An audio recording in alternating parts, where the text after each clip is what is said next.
Poland में अगर आप टूरिस्ट वीज़ा अप्लाई करना चाहते हैं तो पोलैंड में रिफ्यूज़ल के क्या क्या कारण हो सकते हैं जब आपने वीज़ा अप्लाई करना है, इस वीडियो में मैं आपको डिटेल में बताने वाला हूं। सब्सक्राइब कीजिए हमारे इस चैनल को और टूरिस्ट वीज़ा में आने वाले अपडेट्स के बारे में अप टू डेट रहिए। तो जहां तक बात की जाए आज के टाइम में रिफ्यूज़ल्स की, रिफ्यूज़ल रेट बहुत ज़्यादा पीक पे हैं और जैसे कि मैंने बताया 4 बारी अप्लाई करके 5 बारी अप्लाई करके भी लोग बैठे हैं जिनको कि समझ में नहीं आ रहा कि उनका रिफ्यूज़ क्यों हुआ है। तो सबसे बड़ी इसमें दिक्कत होती है रिक्वायरमेंट्स की। एक एम्बेसी की जो रिक्वायरमेंट है ना, वो ना तो आपको किसी साइट से मिलेगी और ना ही इसमें इलेबोरेट आपको एम्बेसी करेगी, चाहे उन्हें खुद फोन लगा लेना, चाहे आप वीएफएस को फोन लगा लेना, वो भी आपकी हेल्प नहीं करेंगे। और तीसरी चीज आती है यहाँ पे कंसल्टेंट्स। बहुत सारे कंसल्टेंट्स आप बहुत कुछ जानते होते हैं, वो आपको इसलिए नहीं बताते क्योंकि उस काम को करने में हो सकता है 2 मंथ या 3 मंथ या फिर 6 मंथ का टाइम जाए। तो मेनली बात यही है कि जब भी हमने टूरिस्ट वीज़ा अप्लाई करना है, हम ध्यान से देख लें कि हमारी रिक्वायरमेंट पूरी हो रही है और किसी अच्छे कंसल्टेंट के थ्रू ही अप्लाई करना।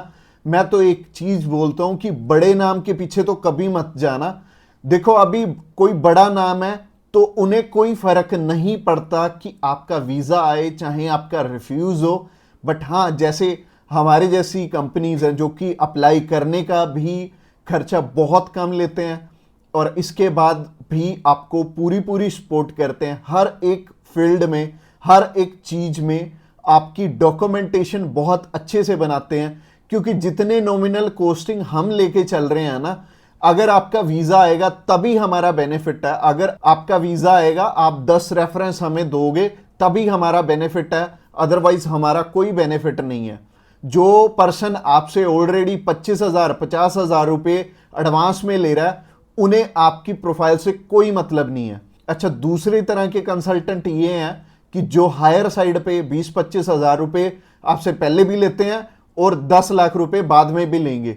उन्हें भी आपकी प्रोफाइल से बहुत हद तक कोई मतलब नहीं है क्योंकि उन्होंने आपसे एडवांस ले लिया है और उन्हें यह फर्क नहीं पड़ता कि आपका वीजा आए या ना आए। वो अगर 10 केस अप्लाई करेंगे तो उसमें से एक वीजा तो वैसे ही आ जाता है, तो उनके 10 लाख रुपए तो वैसे ही बन गए।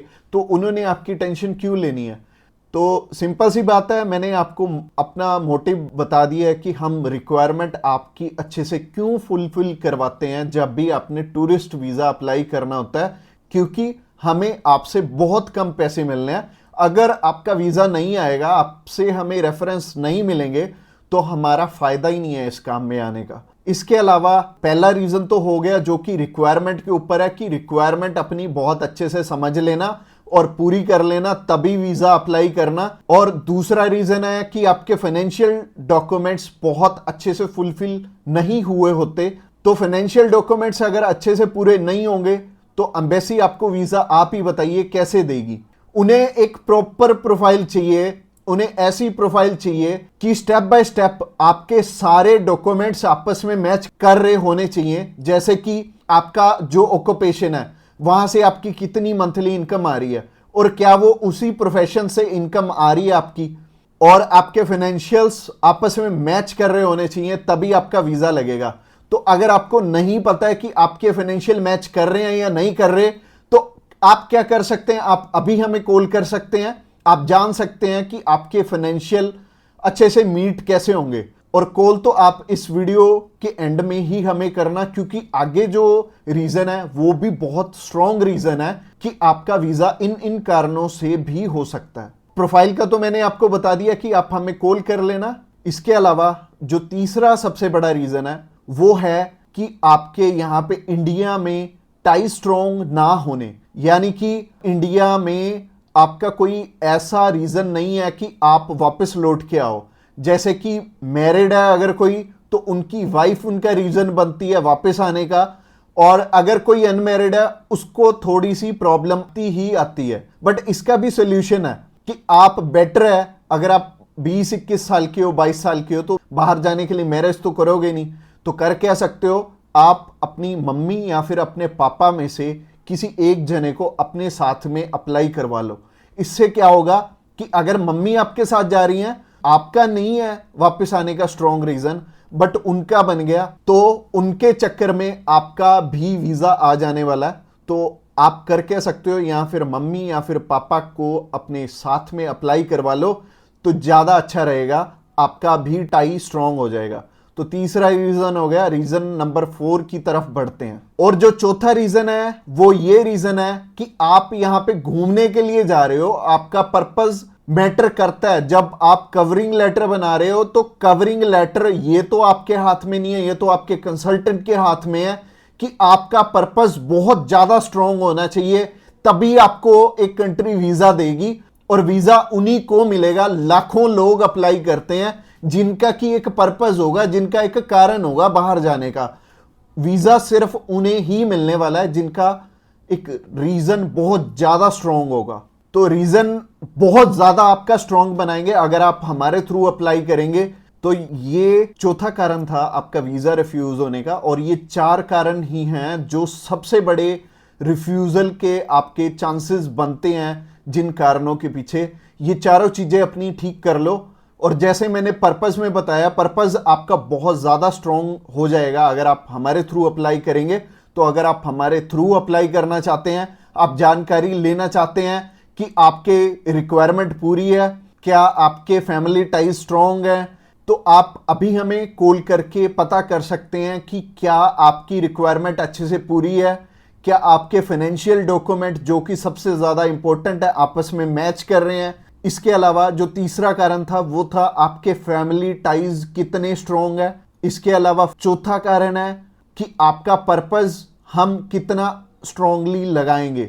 इसके ऊपर आपका वीजा डिपेंड करेगा। और वीजा चाहे आप फर्स्ट टाइम अप्लाई कर रहे हो, चाहे ऑलरेडी आपके 1 रिफ्यूजल है, 2 है, 3 है, 4 है, जितनी मर्जी आपकी रिफ्यूजल्स हैं, मैटर नहीं करती। हमारे पास बहुत सारे लोग आते हैं। एक पर्सन का हमने अप्लाई करके दिया था और उनका टोटल 12 बार रिफ्यूज था, 13th टाइम उनका वीजा आया था। और मोस्टली लोग 1 बारी, 2 बारी, 3 बारी, तो बहुत सारे लोग रिफ्यूज होते हैं। कई लोग तो 4-4, 5-5, 6-6 बार रिफ्यूज होते हैं। इवन उन्हें ये नहीं पता लगता कि हम करें तो करें क्या। वीजा तो हमें लेना है, और लेना भी बिल्कुल सही मायने में है, एक्स्ट्रा पैसे देके नहीं लेना, एक बिल्कुल नॉमिनल चार्जेस में ही अप्लाई करवाना है किसी से। तो उस कारण में वो ट्रैवल हिस्ट्री वाली साइड भी जाते हैं। तो ट्रैवल हिस्ट्री वाली साइड मैं तो बिल्कुल नहीं बोलूँगा कि आपको ट्रैवल हिस्ट्री बनानी चाहिए, क्योंकि इस टाइम एयर टिकट्स ही इतनी महंगी हैं कि अगर आप एक कंट्री में भी ट्रैवल करते हैं तो आपका 70 से 80 हज़ार रुपये लग जाते हैं। इसके अलावा अगर आप 3-4 कंट्रीज में ट्रैवल कर लिए तो आपके 3-4 लाख रुपए खराब हो जाने वाले हैं। और जैसे कि मैंने आपको पर्पस वाली वीडियो में बताया था, 15 से 16 हज़ार रुपये में आप हमारे थ्रू अप्लाई कर लेंगे और आप कम से कम 3 लाख रुपए में अपना 20 बारी अप्लाई कर पाओगे। तो ट्रैवल हिस्ट्री पे बिल्कुल भी पैसे मत लगाना। इसके अलावा अगर आप हमें अभी कॉल करना चाहते हो, कॉल कर सकते हो नीचे दिए गए नंबर पे। और इसके अलावा आप हमें व्हाट्सएप पे भी मैसेज कर सकते हो। व्हाट्सएप पे मैसेज करने के लिए डिस्क्रिप्शन बॉक्स में लिंक है, उस लिंक पे क्लिक करते ही आप हमें मैसेज सेंड कर पाएंगे और हम भी आपकी inquiry as soon as possible हम लेने वाले हैं।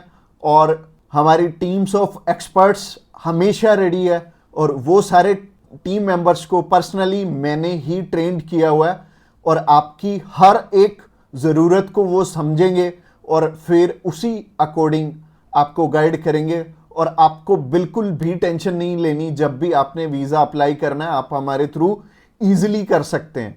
अगली वीडियो हमारी सी टाइप के वीज़ा के ऊपर रहने वाली है कि सी कैटेगरी में बहुत सारे हमारे पास ऑप्शन होते हैं अलग अलग, जिनके थ्रू की वीज़ा अप्लाई करने में हमारा पर्पस बहुत स्ट्रॉन्ग हो जाता है। तो सी टाइप में जैसे कि बिजनेस वीज़ा हो गया, स्पोर्ट्स वीज़ा हो गया, कल्चर वीज़ा हो गया, मेडिकल वीज़ा हो गया, तो ये सारे वीज़ा के बारे में हम बात करने वाले हैं, जो कि हमारी नेक्स्ट वीडियो रहने वाली है। तो आपने क्या करना है, हमारी नेक्स्ट वीडियो को भी जरूर ध्यान से देखना। Thanks a lot for watching this video till the end, और मिलते हैं किसी बढ़िया सी वीडियो में नेक्स्ट टाइम।